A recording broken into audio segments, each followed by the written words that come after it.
શુભ પર્વ ચાલુ થવા જઈ રહ્યા છે ત્યારે આપણા સુરત શહેરમાં અલગ અલગ વિસ્તારોમાં જો કુલ 3000થી વધુ આપણા ગરબાઓના આયોજન કરવામાં આવેલા છે, જેમાં શેરીઓમાં છે, સોસાયટીમાં છે, ખુલ્લા મેદાનમાં છે, સ્કૂલોમાં છે અને સાથોસાથ કુલ 15 જેટલા આપણા કોમર્શિયલ ગરબાઓ છે જો મોટા ડોમ્સ વગેરે બનાવીને જો એમાં કરવામાં આવી રહ્યા છે. બાકી 27 જેટલા એવા મોટા ગરબાઓ છે જો કે નોન કોમર્શિયલ છે. તો આજે એના ભાગરૂપે જો કે ડોમમાં અહીંયા આપણા સુરતમાં કલ્ચર છે ગરબાના જોઈએ એના માટે તમામ જગ્યા જો જેટલા બી ડોમ્સ રેડી થઈ ગયા છે એના અમારી ટીમ દ્વારા વિઝિટ કરવામાં આવી રહ્યા છે. એને જ ભાગરૂપે આજે અહીંયા પાલ વિસ્તારમાં યશવી નવરાત્રિ જો 2024 જો ડોમનો પૂરી રચના કરવામાં આવી છે એના બધા અધિકારીઓ વિઝિટ કરવામાં આવે છે કે જેથી અહીંયા શું અમે સુધારા વધારાના માર્ગદર્શન આપી શકીએ, જેથી પોતપોતાના વિસ્તારમાં બધા લોકો એના સુધારા કરાવી શકે, જેના પબ્લિક સેફટી સાથે આપણા ખૂબ સરસ જો ખેલૈયાઓ એન્જોય કરે એવા આશયથી અમે લોકો બધા વિઝિટમાં આવ્યા છીએ.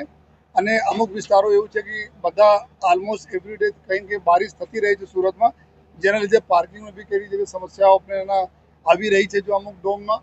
જેના લીધે થોડા તકલીફો જો પડી છે. એમાં ડોમના પાર્કિંગના લાયસન્સ કરવા માટે અમારી ટ્રાફિક ટીમ એના સાથે સંકલન કરે છે અને લગભગ જો એકાગને છોડી દઈએ બાકી બધા લોકો એકદમ રેડી છે આવતીકાલથી જો એકદમ નવરાત્રિનો જો ખૂબ સરસ જો માહોલ આપવા માટે, જેથી આપણા સુરતી આપણા એન્જોય કરી શકે. અને તમામ જો ફાયર એક્ઝિટના વ્યવસ્થા હોય, મટીરિયલ ઉપર જો ફાયર રિટાર્ડન્ટના સ્પ્રે કરવાના હોય યા એન્ટ્રી એક્ઝિટ પોઈન્ટ હોય, અહીંયા જેટલા બી વોલેન્ટિયર ચેક કરવા માટે પાસવાળા રહેશે એના માટે. અને સાથોસાથ અત્યારે સવારે અમારી એક મિટિંગ બી અમારા તમામ અધિકારીઓ સાથે થઈ, જેમાં અમે લોકો એવા પણ અમુક જગ્યાઓ ચેક કરવાના છીએ જેથી કોઈ અમે ત્યાં બેરિકેડ મૂકીને ચેક કરવાના છીએ. ખાસ કરીને જો કોઈ નશા કરીને કોઈ અગર ફરશે તો એના પકડવા માટે જો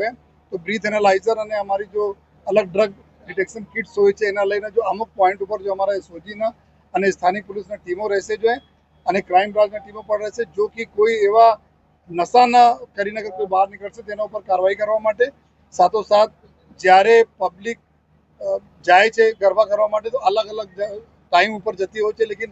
જ્યારે છૂટે છે ત્યારે એક સાથ જો લોકો નીકળે છે તો એના કેવી રીતે વધુમાં વધુ જો સહુલિયત આપીને સારી રીતે સેફલી આપણે ઘરે જતી રહે લોકો, બધા લોકો આ પ્રકારના વ્યવસ્થાઓ માટે આજે સવારે અમારી ચર્ચા અધિકારીઓ સાથે કરવામાં આવી. અને સાથોસાથ તમામ પોલીસ અધિકારીઓને તમામ અમારા પોલીસના જવાનો 7000થી વધુ અમારી ફોર્સ જો ખડે પગે રહેશે જબ તક અમારા સુરતી જો એન્જોય કર્યા પછી ગરબા ઘરે નહીં જતા રહે તબ તક અમે લોકો જો બહાર ફિલ્ડ ઉપર રહેવાના છીએ જો. અને સાથોસાથ એવા પણ અમારા સંકલન જે આયોજકો સાથે જો થયા છે, ગઈકાલે ફરીથી આયોજકો સાથે એક મિટિંગ થઈ જેમાં એવો સંકલન કરવામાં આવે છે કે એક પણ વ્યક્તિ જો ટિકિટ ચેક કરશે, જો બીજા જો બહેનોના અને ભાઈઓના ટિકિટ ચેક કરશે અથવા જો એના માર્ગદર્શન આપી એવા પણ કોઈ વ્યક્તિ નહીં હોવા જોઈએ જો કે ગુનાહિત ઇતિહાસ ધરાવતા હોય યા લોકો સાથે મિસબિહેવ કરે જોઈએ અથવા જો એના ગલત આશયથી ગલત આમાં એના લઈને જો કોઈ લોકોનો જો આવે છે ખેલૈયાઓ એને કોઈ હેરાન નહીં કરે એવા બી અમે આયોજકો સાથે સંકલન કર્યા છીએ જોઈએ. અને પોલીસના બી એક દેશ અમે રાખવાના છીએ જોઈએ એવા જગ્યા ઉપર જ્યાં લોકોને મદદ અમે કરી શકીએ, ખાસ કરીને મોટા ગરબા ઉપર જોઈએ. અને અમારા 100 નંબર 181 નંબર આ બધા જો 24 કલાક જો કાર્યરત રહેશે અમારા લોકો માટે. આપનો થકી અમે બધા રિક્વેસ્ટ પણ કરીએ છીએ કે આપણા નવરાત્રિ 9 દિવસ ખૂબ સરસ રીતે આપ એન્જોય કરો, પોલીસનો સાથ સહકાર જે રીતે આપતા આવ્યા છો આપતા રહો. અને આપણે નાના મોટા બી કોઈ પ્રશ્નો હોય તો પણ અમે બતાવે પોલીસના. અને આ જ વાત અમે આયોજકો સાથે કરી છે કે તમારે આયોજનમાં તમારે પંડાળમાં અગર કોઈ પણ નાની મોટી ઘટના બી કોઈ કઈ આપસમાં થઈ હોય કે કોઈ આપસમાં કુછ પ્રોબ્લેમ થઈ હોય તો પણ અમે જાણ કરીએ, જેથી અમે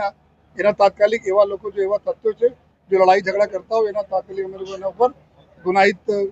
ગુના દાખલ કરીને એના ઉપર અમે એક્શન લઈ શકીએ. કારણ કે અમે એક તમે લેટકો કરશો તો પછી બીજા લોકો જો નેક્સ્ટ વધારે પ્રોબ્લેમ ક્રિએટ કરશે. આ તમામ બાબતોનો અમે સંકલન કરી લીધા છે અને ઉમ્મીદ છે પૂરી માતાજી का आशीर्वाद खूब सरस माहौल में हमारा गरबा जो सूरत में लोग पूर्ण થશે.